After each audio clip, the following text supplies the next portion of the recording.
Indian രാഷ്ട്രീയത്തിൻ്റെ ഗതിമാറ്റുന്ന വമ്പൻ വാർത്തയാണ് രാജ്യത്തിൻ്റെ പരമോന്നത നീതിപീഠത്തിൽ നിന്നും ഇപ്പോൾ പുറത്തു വരുന്നത്. കോൺഗ്രസ് നേതാവും ലോക്സഭയിലെ പ്രതിപക്ഷ നേതാവുമായ രാഹുൽ ഗാന്ധിയെ കേസുകളിൽ കുടുക്കി നിശബ്ദനാക്കാൻ നോക്കിയ BJP കേന്ദ്രങ്ങൾക്ക് സുപ്രീം കോടതിയിൽ നിന്നും കനത്ത പ്രഹരമാണ് ലഭിച്ചിരിക്കുന്നത്. വിനായക് ദാമോദർ സർവർക്കറെ അപകീർത്തിപ്പെടുത്തിയെന്ന് ആരോപിച്ചുകൊണ്ട് BJP അനുകൂലികൾ പടച്ചുവിട്ട ക്രിമിനൽ മാനനഷ്ട കേസും ലക്നൗ കോടതി പുറപ്പെടുവിച്ച സമൻസും സുപ്രീം കോടതി പൂർണ്ണമായി റദ്ദാക്കിയിരിക്കുന്നു. ജസ്റ്റിസ് ദീപാങ്കർ ദത്ത അധ്യക്ഷനായ ബെഞ്ചാണ് ഈ നിർണായകമായ ഉത്തരവ് പുറപ്പെടുവിച്ചത്. രാഷ്ട്രീയ വൈരാഗ്യം തീർക്കാൻ നിയമ സംവിധാനങ്ങളെ ദുരുപയോഗം ചെയ്യുന്ന ഭരണകൂടത്തിൻ്റെ മുഖത്തേറ്റ വലിയൊരു തിരിച്ചടിയാണിത്. മോദി സർക്കാരിൻ്റെ ഭീഷണികൾക്കും ED CBI നാടകങ്ങൾക്കും മുന്നിൽ രാഹുൽ ഗാന്ധി തലകുനിക്കില്ല.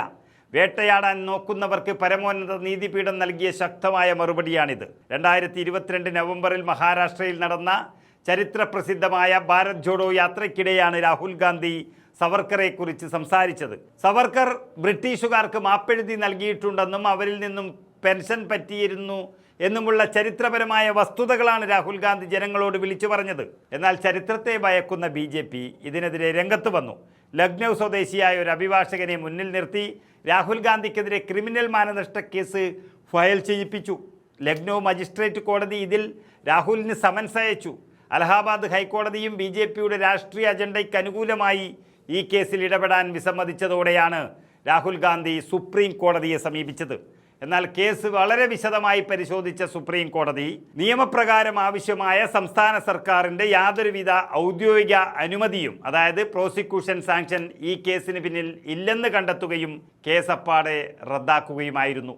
രാഷ്ട്രീയ നാടകങ്ങൾക്ക് വേണ്ടി കോടതികളെ കരുവാക്കാൻ അനുവദിക്കില്ലെന്ന സുപ്രീം കോടതിയുടെ പ്രഖ്യാപനമാണിത്. രാഹുലിനെ തളർത്താൻ നോക്കിയ കറുത്ത നാളുകൾ രാഹുൽ ഗാന്ധിയെ കേസിൻ്റെ പേരിൽ വേട്ടയാടാനും രാഷ്ട്രീയത്തിൽ നിന്ന് തുടച്ചു നീക്കാനും BJP ശ്രമിക്കുന്നത് ഇതാദ്യമല്ല.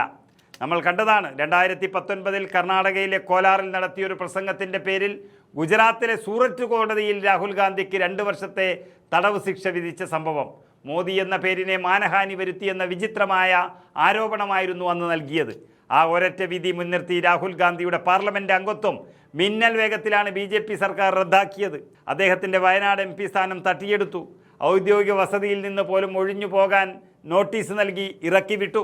ഒരു ജനപ്രതിനിധിയുടെ ശബ്ദത്തെ ഇല്ലായ്മ ചെയ്യാൻ ഭരണകൂടം സർവ്വസന്നാഹങ്ങളുമായി ഇറങ്ങി പുറപ്പെട്ട ആ നാളുകളിലും രാഹുൽ ഗാന്ധി ഭയന്നിട്ടില്ല.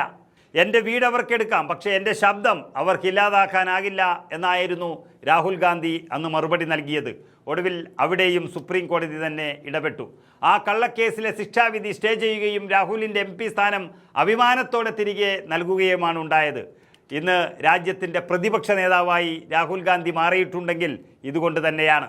രാജ്യമുടനീളം രാഹുലിനെതിരെ BJPയുടെ കേസ്, അതുപോലെ വേട്ട, BJPയും അവരുടെ പോഷക സംഘടനകളും രാഹുൽ ഗാന്ധിയുടെ പ്രസംഗങ്ങളെയും ജനപ്രീതിയെയും എത്രത്തോളം ഭയപ്പെടുന്നു എന്നതിൻ്റെ തെളിവാണ് രാജ്യമുടനീളം അദ്ദേഹത്തിനെതിരെ ഫയൽ ചെയ്തിട്ടുള്ള നിരവധി കേസുകൾ.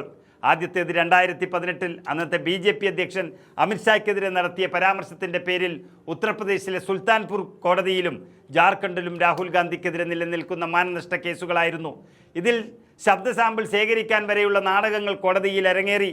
മറ്റൊന്ന് RSS സംഘടനയ്ക്കെതിരെ സംസാരിച്ചു എന്ന് ആരോപിച്ചുകൊണ്ട് മഹാരാഷ്ട്രയിലെ ഭീവണ്ടി കോടതിയിൽ ഫയൽ ചെയ്യപ്പെട്ട കേസ്. ഭാരത് ജോഡോ യാത്രക്കിടെ ഇന്ത്യൻ സൈന്യത്തെക്കുറിച്ച് നടത്തിയ ചില പരാമർശങ്ങളുടെ പേരിലും രാഹുലിനെ വേട്ടയാടാൻ BJP അനുകൂലികൾ ശ്രമിച്ചു. അടുത്തിടെ അലഹാബാദ് ഹൈക്കോടതി CBIയോടും EDയോടും രാഹുൽ ഗാന്ധിയുടെ സ്വത്തുക്കളെക്കുറിച്ച് ഒരു BJP പ്രവർത്തകൻ നൽകിയ പരാതി പരിശോധിച്ച് റിപ്പോർട്ട് നൽകാൻ ആവശ്യപ്പെട്ടിരുന്നു. രാഷ്ട്രീയ പകപോക്കലിൻ്റെ ഭാഗമായുള്ള ഈ നീക്കത്തിനെതിരെയും രാഹുൽ ഗാന്ധി ധീരമായി സുപ്രീം കോടതിയെ സമീപിച്ചു. കേസ് അലഹാബാദിൽ നിന്ന് ഡൽഹി ഹൈക്കോടതിയിലേക്ക് മാറ്റണമെന്നാണ് രാഹുലിൻ്റെ ആവശ്യം. എവിടെയൊക്കെ കേസുകൾ കൊടുക്കാമോ അവിടെയൊക്കെ രാഹുലിനെ കുടുക്കുക എന്നതാണ് BJPയുടെ തന്ത്രം. കേന്ദ്ര അന്വേഷണ ഏജൻസികളായ EDയെയും CBIയും ഉപയോഗിച്ചും രാജ്യത്തിൻ്റെ വിവിധ കോണുകളിൽ മാനനഷ്ട കേസുകൾ കൂട്ടത്തോടെ ഫയൽ ചെയ്തും രാഹുൽ ഗാന്ധിയെ തളർത്താമെന്നാണ് BJP കരുതുന്നതെങ്കിൽ അവർക്ക് തെറ്റി.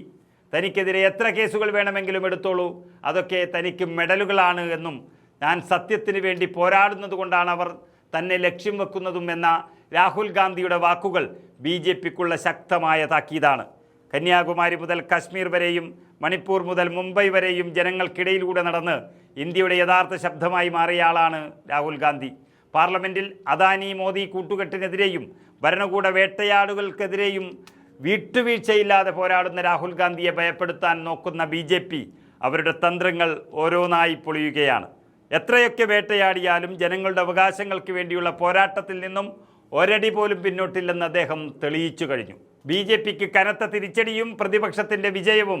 സവർക്കർ കേസ് പൂർണ്ണമായി റദ്ദാക്കിക്കൊണ്ടുള്ള സുപ്രീം കോടതിയുടെ ഈ വിധി പ്രതിപക്ഷ നേതാവെന്ന നിലയിൽ രാഹുൽ ഗാന്ധിയുടെ പോരാട്ടങ്ങൾക്ക് പുതിയ ഊർജമാണ് നൽകുന്നത്.